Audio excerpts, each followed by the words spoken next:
அம்மா தேரிலே காட்சி தர நேரிலே பார்க்க பார்க்க சந்தோஷந்தான். பக்தர்களின் வாழ்விலே நன்மை வந்து சேருமே, வீடு தோறும் கொண்டாட்டந்தான்.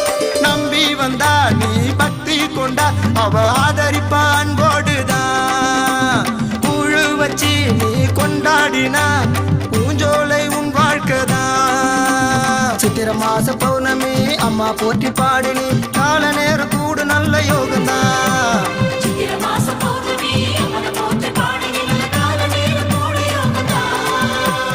எங்கையம்மா தேரிலே காட்சி தர நேரிலே பார்க்க பார்க்க சந்தோஷந்தான்.